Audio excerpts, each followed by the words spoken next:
Andrew Holness doesn't want FID to dig. But guess what? FID is going to dig. And what you have done here, right, as it relates to you, right, file for a judicial review, right, is definitely a bonehead move. Because you are telling the people of Jamaica, right then and there, that of course you are guilty. This is what you're saying. You are now telling the world that indeed I am guilty. I don't want any probity in my situation. For you to make a move like this, right? Seeking judicial review to avoid FID, right? To continue investigation. This is saying to the entire, to all Jamaicans, that yes, indeed, I am guilty and I don't want the probe to continue. This is what you're saying, Andrew, that the Jamaican people are finished with you, sir. There is no set of promises that you can promise. There is nothing that you can do. The Jamaican people know who you are. Jamaican people over with you. And so then whether you want to call election this year, it doesn't matter. Whether you want to call it for next year, which you are going to do, based on what we are seeing here, right? It is next year you're going to stretch it out to the wire. Whatever you do, Andrew Holness, what Jamaican people are dying for, longing for, is for you to call the general election. Because obviously, why we have to use the general election to get you out? Because you have no moral aptitude. Your moral aptitude is flatline. You have no shame. You have no pride. Your shame tree dead, Prime Minister. Your shame tree dead. And so then, regardless of what you are doing, we are saying to the fact that we know that you have no intention to resign because you believe that you can bully the Jamaican people, and you believe that you can use might and beat right. But let me say this to you, Prime Minister. You are wrong. You are wrong. You cannot use might to beat right. And you cannot force on yourself onto the people of Jamaica. You cannot force yourself onto the electorate. The electorate is going to reject you. Our parliamentarians, JLP parliamentarians, Delroy Chuck, Colonel Charles, see to the contrary. When you listen to Delroy Chuck is saying to us that there is nothing in the IC, the Integrity Commission report, that implicate the Prime Minister, when you have to wonder, if this man has a brain? Because everything in that report implicating Andrew Holness. So then why are we reading and comprehending something different from Delroy Chuck? I just don't get it. I just don't get it. And so then you see that the Parliament, particularly the Jamaican Labour Party members of Parliament, doubling down, protecting the Prime Minister. So then let me ask them a question. I want to ask the Jamaican Labour Party members of Parliament a question. Are you defending Jamaicans on a whole as it relates to justice, checks and balance, where you have a situation here, we are putting out the politics, where the Prime Minister caught up into this conundrum? Where is the moral basis that you're going to exercise when you look at it, in saying that these allegations are serious. And so then if you defend someone like the Prime Minister amid these allegations, what are you saying about yourself? What are you saying about yourself? Are you saying to the Jamaican people that, okay, it's okay, right, for us to lose $1.7 trillion and where the government, right, cannot account for that? Are you saying that it is okay, right, for the Prime Minister of the country, statutory declaration cannot be certified, and you are okay with that? I am asking you, parliamentarians, I'm really asking you this, this question. Is this what you're saying to Jamaican people, that, okay, you don't need probity in this matter? The Jamaican people don't need to have an awareness, right, of what transpired with the Prime Minister and why the Prime Minister's statutory declaration cannot be certified? I'm just asking a reasonable question. Are you saying that it is okay, right, where the Prime Minister don't need his statutory declaration, right, doesn't need to be certified, and based on what being requested for, that the IC must be forced to have the Prime Minister's statutory declaration certified? When did we get here? When did we get here? So this is the way how you decided that you're planning to represent the Jamaican people in wrongdoing? Is this what you are saying to the Jamaican people? That the Jamaican people have no right? What we are saying to you, sir, members of Parliament, and also PSOJ, umbrella group, churches, group of churches, recognize the situation that we are dealing with as it relates to the Prime Minister of Jamaica. Instead of the Prime Minister allow the investigation to flow, the Prime Minister and the Prime Minister administration prefer to accuse the Integrity Commission investigators as being partisan, calling them PNP operatives. Prime Minister, remember that the Integrity Commission Act, right, was definitely legislated within your administration, and we are going to show the people. And so then, when you done that, at the time, did you see them as what you are seeing them now, as PNP operatives? So when, and I'm going to ask a question to the Jamaica Labour Party administration. When the Integrity Commission investigators investigated Azan, and have Azan as it relates to breaching the procurement rules, Azan did not go through the appropriate, right, policy. And so then obviously, okay, he breached. What did you say? What was your remarks as it relates to the integrity, as it relates to the Contractor General at the time? You said that you're not going to sit in Parliament with a person who openly admitted wrongdoing, and where the Contractor General, right, had definitely accused the person of breaching procurement rules.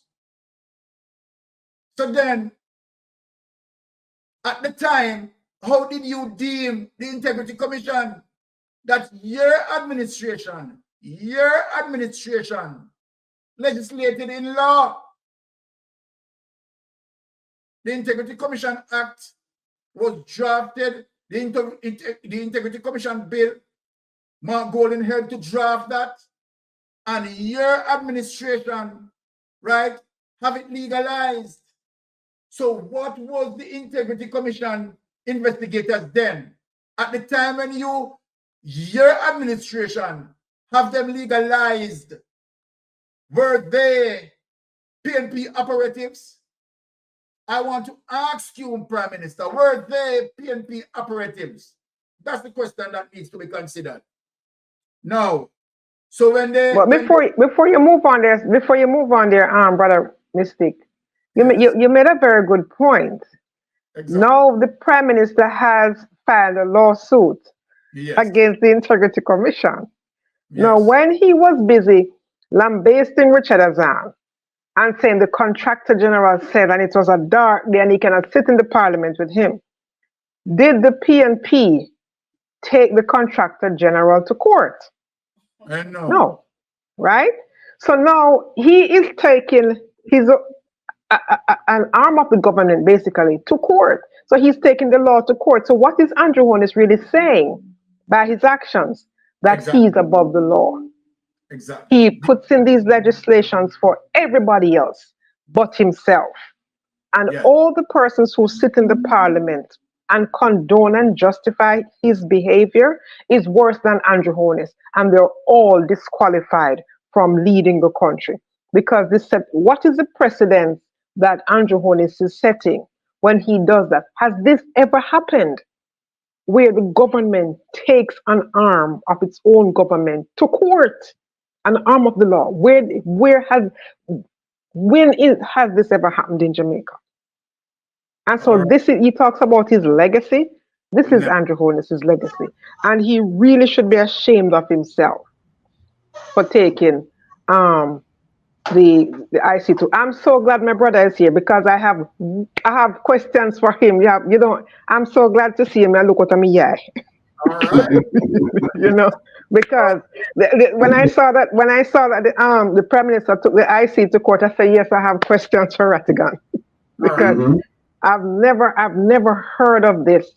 I never heard. This is like President Biden taking the Justice Department to court or the FBI or the CIA. One of the arms of. I've never heard of it. This is like I've never heard of it. Never heard of it happening anywhere in any healthy democracy. And so I don't know what precedence this is setting when it has happened before and where we go from here. And does the Prime Minister have standing to take the IC to court? Those are my questions. Ready to dive into some seriously tangled finances? Yeah. You send us this report and wow, it's a thick one. We're talking about Jamaica's Integrity Commission, Prime Minister Andrew Holness, and a whole lot of money moving around. Thankfully, expert speakers here to help us untangle this web. They know this world inside and out. So, expert speaker, this report, it's a lot. Let's just say it's got more twists and turns than a pretzel factory. Right. For those of us who don't speak fluent financial regulations, what exactly does Jamaica's Integrity Commission DO, and why are they looking into the Prime Minister? Okay, so in Jamaica, they're big on financial transparency, especially for public officials. Think of the Integrity Commission as like financial watchdogs. They make sure people in power aren't secretly lining their pockets, right? A big part of that is something called statutory declarations. Statutory declarations. Sounds kind of cool. Basically, they're like super detailed financial statements, way more thorough than your average tax return. And the Prime Minister, he has to disclose everything. Assets, debts, gifts, you name it. Anything of value for him, his wife, his kids. And we're not just talking Jamaican bank accounts. We're talking worldwide holdings, the whole shebang. Okay, so what'd they find with Mr. Holness? Did he, forget where he stashed a couple $1 million? It's a bit more complicated than that. The report flags some big discrepancies in his declarations, specifically from back in 2021. He filed one version, then updated it, then added an addendum, and each time more bank accounts just kind of appeared, like some first global bank accounts he initially forgot about. Forgot. Who forgets they have a bank account, let alone multiple accounts with a lot of activity? Right. Even the commission says it's hard to believe, especially when you look at the amounts involved. We're not talking about spare change here. So how much are we talking about? They dance around the exact figures for now, but they mention big transactions, transfers, enough to raise some eyebrows, for sure. Okay, so we've got missing bank accounts, big transactions. Is that enough to launch a whole investigation? What's the Integrity Commission saying about all this? They're being cautious, but you can tell something seems off to them. They say maybe, just maybe, he genuinely overlooked those accounts, especially since the activity wasn't huge. But CTT, and it's a big but, even if it was an honest mistake, it's still a breach of the Integrity Commission Act. That's their rule book. You can't just forget about assets when you're in his position. It's kind of giving the dog ate my homework vibes, but with millions of dollars instead of algebra. Exactly. And this is just the tip of the iceberg. Remember those shell companies you mentioned earlier? Oh, yeah, the ones that sound like they belong in a spy movie. Well, get ready for a plot twist, because this is where we start following the money and it gets interesting. We've got Imperium Investments Holdings Limited, supposedly Mr. Holness's holding company, which isn't necessarily unusual on its own. But then there's Positive Media Solutions Limited and Estate Bridge Development Limited. And there are millions of dollars flowing between these three, and it's not adding up. Okay, what kind of not adding up are we talking about? So Mr. Holness claims Imperium, his holding company, funds Positive Media, which does media production, events, that sort of thing. Makes sense so far, right? But here's the catch. The report found that Positive Media actually put a whopping $51 million BSCK into Imperium. Hold on. If Imperium is funding Positive Media, why is money going back the other way? That seems counterintuitive. Right. And then there's Estate Bridge, the real estate company. They got a bunch of money from Imperium, but they're also making deals with government agencies, specifically the Housing Agency of Jamaica and the Urban Development Corporation. Wait, so the company Mr. Holness indirectly owns through Imperium is doing business with government agencies that he, as prime minister, oversees. You got it. This is less spy thriller and more political drama now, and we're just getting started. Okay, so we've got potential conflicts of interest, millions of dollars flying between these companies with questionable connections to the prime minister. My head's spinning. But wait, there's more, right? Oh, there's always more. Remember those nil tax returns we mentioned? Yeah, those are back to haunt us. Nil tax returns. That doesn't exactly scream above board, does it? Yeah. Remind us what the issue is there. So despite handling millions, both the Estate Bridge and Positive Media claim they made absolutely no money in 2021 and 2022. Zero. Zilch. I'm no tax expert, but that's hard to believe. Right. It's more than a little suspicious, especially given their industries. Real estate, media production, events, those usually generate revenue.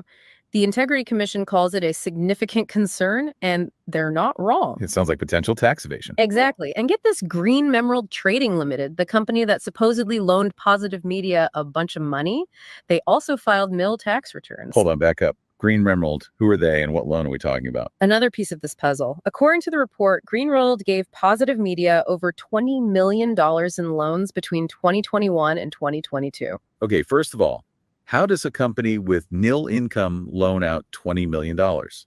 And second, if Imperium is funding Positive Media, why are they taking out huge loans in the first place? Those are the million-dollar questions. Unfortunately, the report doesn't have all the answers. That's why the Integrity Commission wants the Financial Investigations Division, the FID, to take a closer look.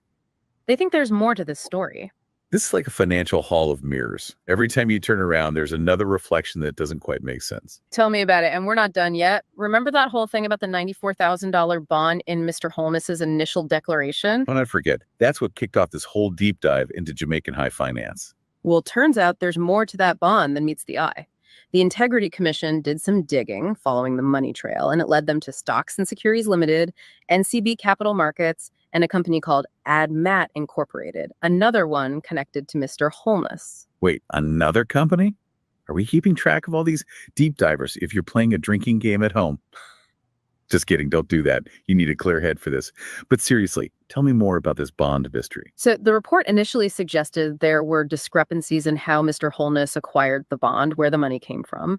Then Mr. Holness claims there was an error, the bond wasn't fully his, and that it had been cashed out anyway. But get this, NCBCM, the financial institution, contradicts part of that. They claim there was an initial error in the paperwork, but it was later corrected at Mr. Holness's request. And guess where the bond proceeds ended up?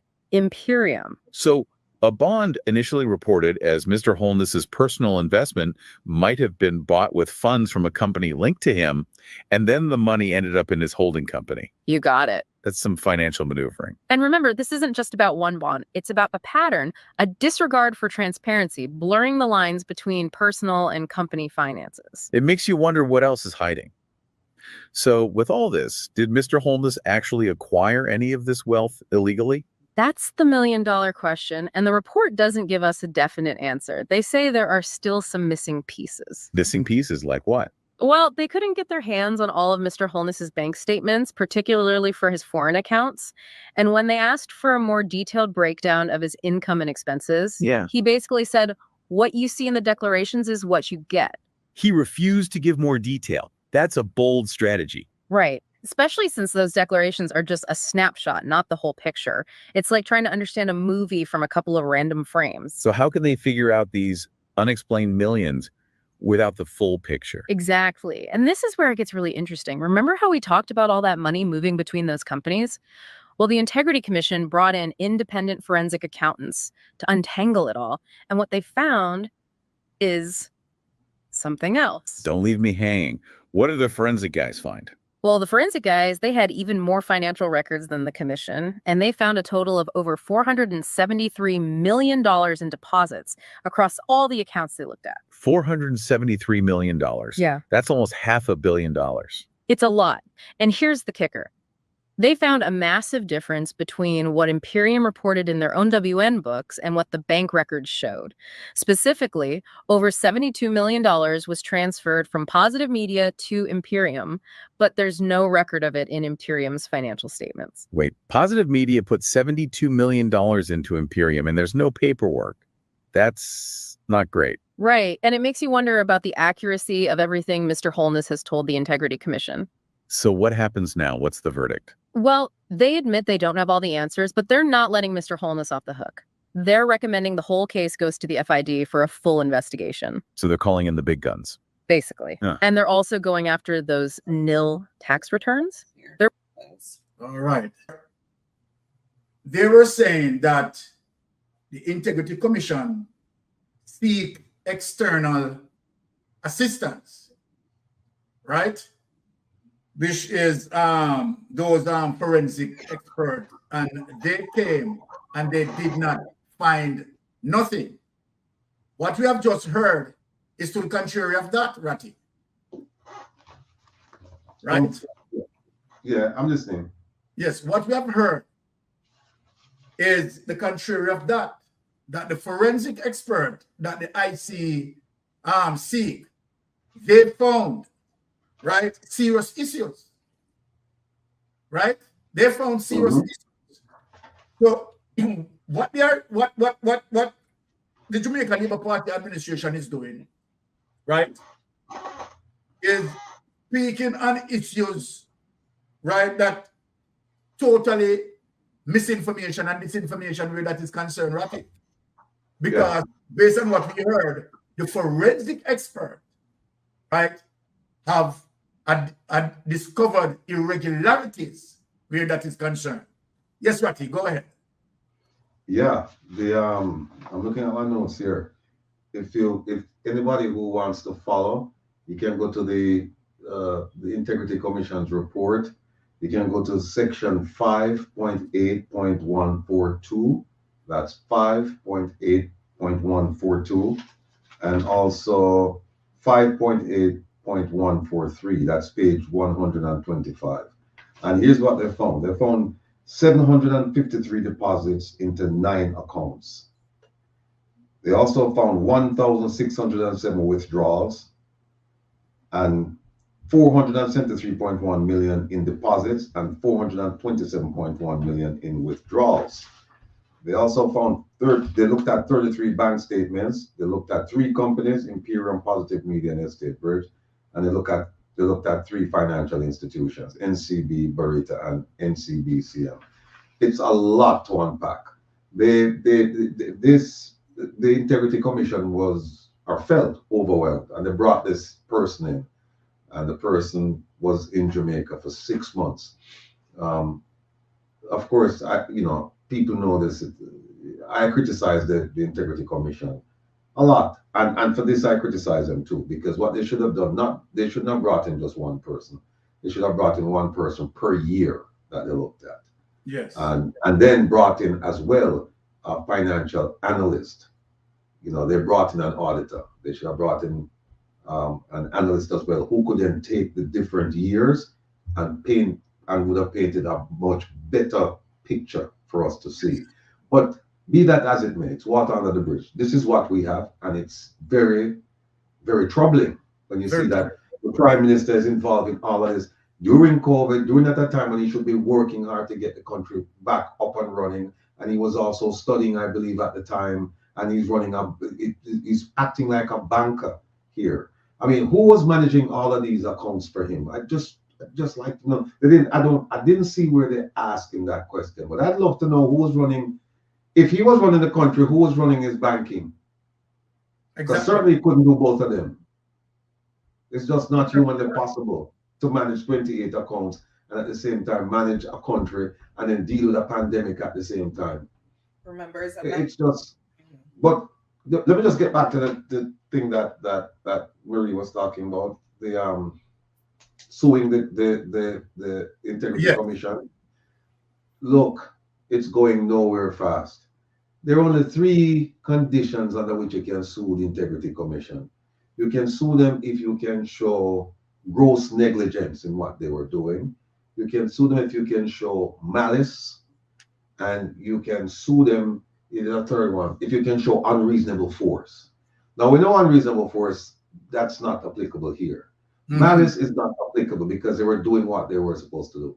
So now they have to come and show that there was gross negligence. Gross negligence in doing what? Negligence is essentially unintentional. It's accident, right? So you have to show that they were grossly accident prone, and so to that, you know, for lack of a better term. They can't show it. In fact, let me just show you so people can look at this when them and them neighbors and them drinking partners or whoever start talk, and them can see that. Because you know, we do our thing. We go by, there you go. Okay. All right. See that 55. It says subject to subsection 2. No proceeding shall be brought against any person in respect of any action carried out by the person in the performance of his functions under this act. Subject to subsection 2. What's 2? Subsection 2 shall not apply to any proceedings on the grounds of gross negligence, malice, or the use of unreasonable force. So for those 3 reasons, you can bring a proceeding against the Integrity Commission or people working for the Integrity Commission. Look at 3. 3 says, except as specified under subsection 2. What that means is, if you don't have gross negligence, if you don't have malice, if you don't have unreasonable force, no proceedings whatsoever shall lie against the commission or any person authorized by the commission for what? For anything done. Yes. Anything done, reported or said by the commission in the performance of its functions under this act. Then can't sue them. So but Rattigan, what is the precedence here that this now sets? Because he's basically suing the law, and he's the chief legislator, and he's suing the law. So what kind of precedence now he's setting? And looking at this, remember now, Jamaica is a high crime society. So if he as a prime minister who is now by his actions saying to the people of Jamaica, no, when I make laws, it only applies to you, doesn't apply to me. Right. So I don't know what is the precedence that he is setting. Well, you could see him setting this up, but it's funny because you could see him setting it up saying he disagreed with the findings. He said it last year with the Westcon investigation. I disagree with it and I've been exonerated. Him come back this year. But you know what's funny? Let me show you something. Which one is this? Let me see something here. I'm going to show you something that going to blow your mind. Hold on. 2021, 22. This must be 23. 23. All right. 2023. All right. Take a look at this. And remember, this is why he's on the investigation. All right.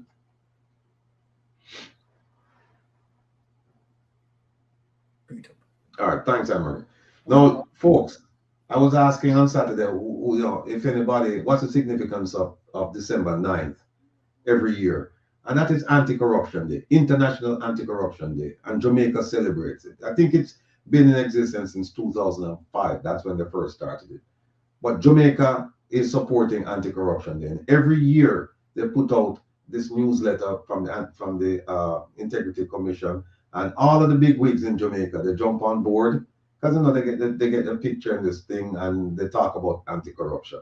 Now, remember last year, he claimed, you know, the corruption prosecutor decided not to prosecute. This was like, I think, mid-year or so. This is December now, and by December 2023, he's under investigation.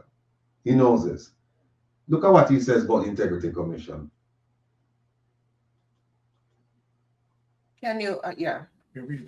The Integrity Commission has been steadfast in its commitment to combating corruption in Jamaica, and today's commemoration is an important reminder of the collective responsibility we bear in fostering a society free from the shackles of corruption. My goodness.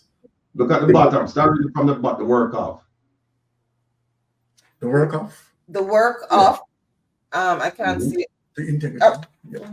The Integrity Commission is crucial. I am therefore pleased to note its work to expand public sensitization programs and improve investigative performance and technical proficiency, all of which represents a comprehensive approach to addressing corruption. I also commend the Commission's efforts to strengthen awareness and compliance in public bodies, as well as its dedication to improving responsiveness to complaints and reports. I urge the Integrity Commission to continue its work across Jamaica.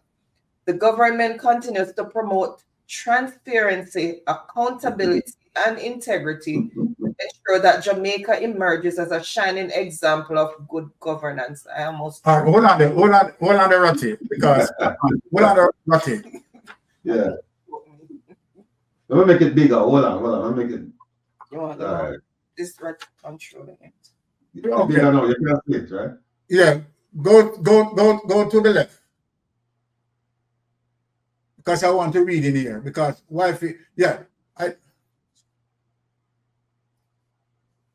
okay, let me read back over these two pages that the Integrity Commission is crucial.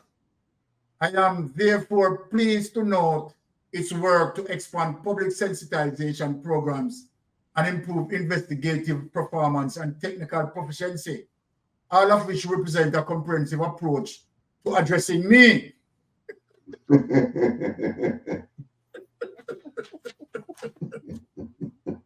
So this is where my wife made a mistake, not reading it properly.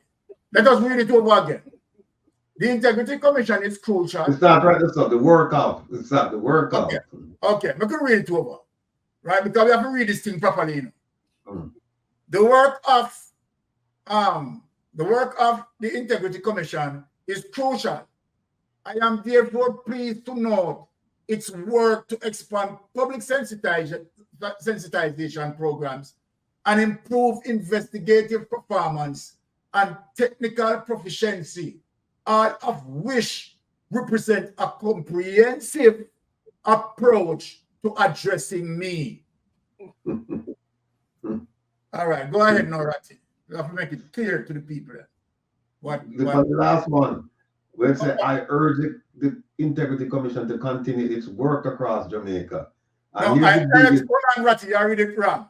I urge the Integrity Commission to continue their probe in me. The government continues to promote transparency, right? Because the government continue to create blockage, right? Telling lies, right? And as the integrity in a negative way. That's a proper thing that we need to read. Right. All right, take it away. Yeah. No, you see what funny? What funny is now we must sue them. Just a few months ago, you know. And yes, if you go back and you look at I went and looked at 2020, 2021, 2022, 2023. Every single year, him highlight the Integrity Commission and said, this Integrity Commission is a gem, it's a beauty, it's gonna solve all of our problems, and we're working hand in glove We're supporting them, all that they're doing. And now him turn around and sue them. All right. Turn around and sue them. Can you imagine? All right. Because he's saying for thee and not for me. Right. Because I'm you know, I'm a layperson when it comes to, you know, legal matters. But him going to court, and just say for argument's sake, it goes through. Isn't there going to be a discovery process where all information has to be presented and all of that? So he's really embarrassing himself, because now the courts will be forced to dig even deeper into his finances to bolster, either bolster what the IC is saying or prove the IC wrong against the Prime Minister, because they just cannot come out and say the IC was wrong. They have to find the information to prove one way or the other.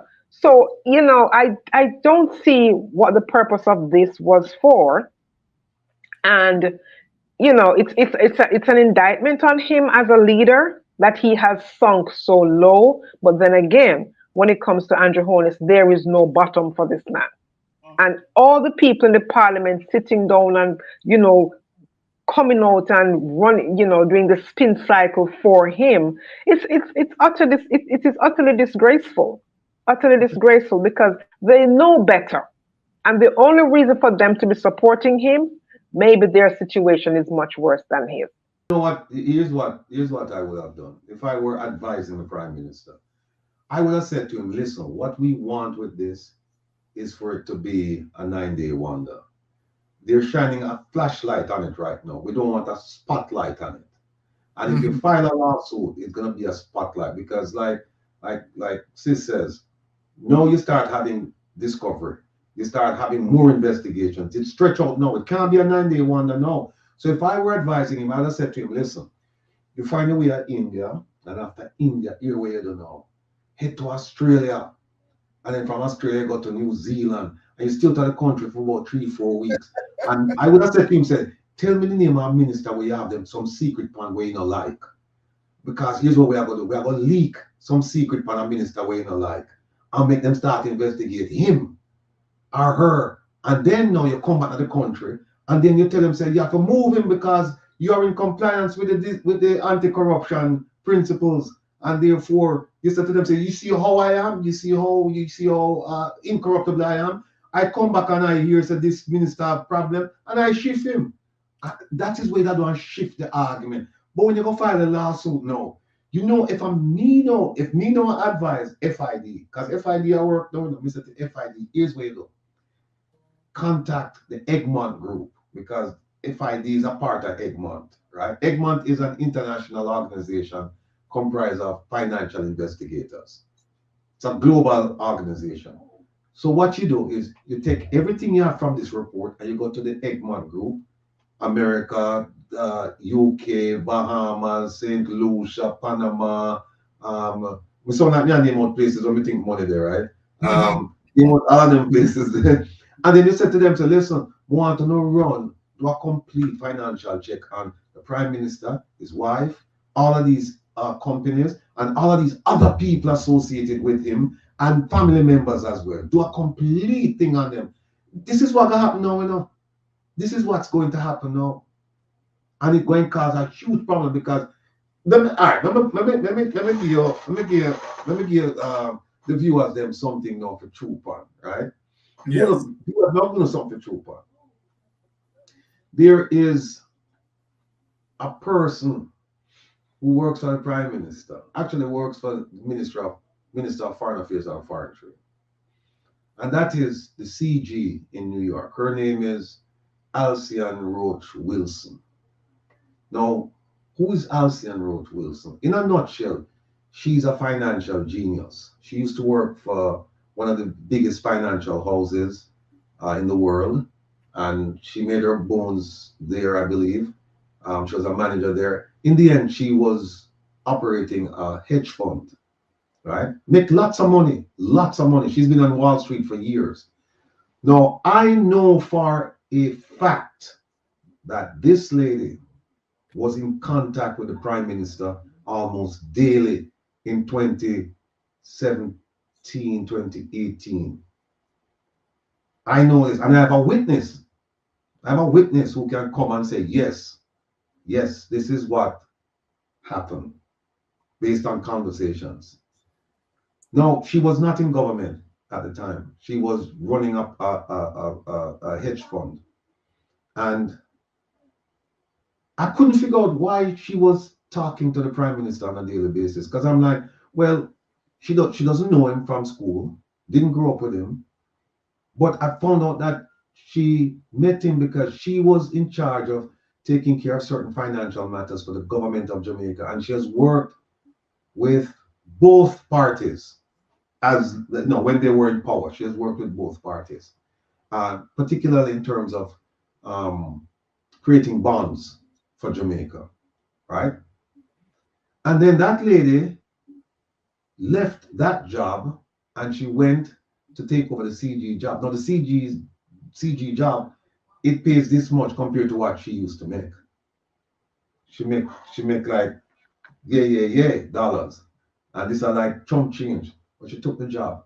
Now I am telling the FID tonight that they should look into her relationship with the prime minister regarding money management, because this lady, that's what she was doing in private sector.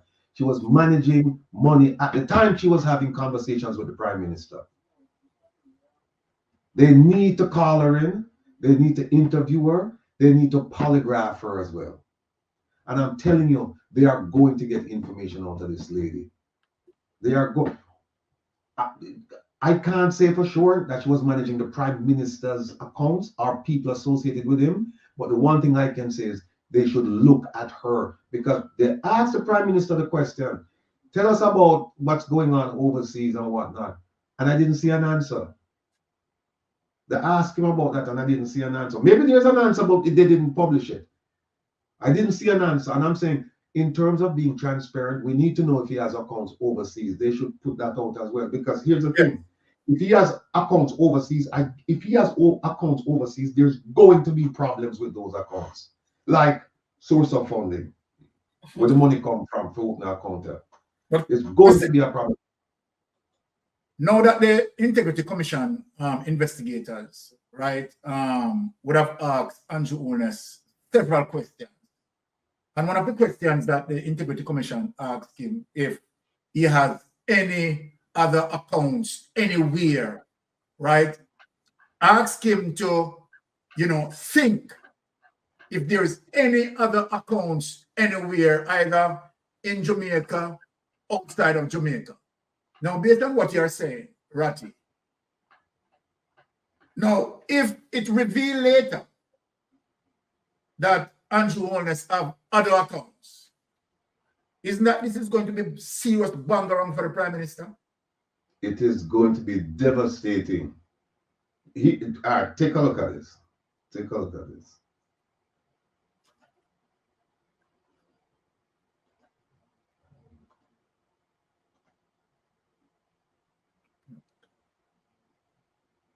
See the question they're asking right here? Yes. Let me big it up there. Hold on there.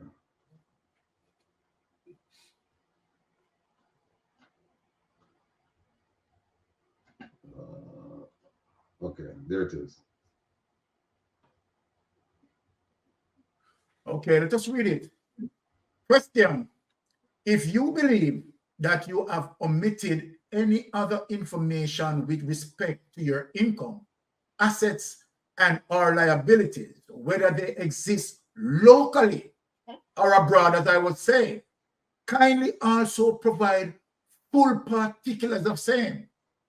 For the avoidance of doubt, for each asset indicated, please state the source of funds, including all supporting documents. Please be advised that this request is being made in keeping with Section 42, subsection 2, and 43 of the Integrity Commission Act. So exactly. So and we don't see no answer. We don't see, here it is. Hold on. Here we go. Them say he provided on a letter on September 7th with further information on his assets, liabilities, and income, an amendment. but we don't see anything about a foreign account.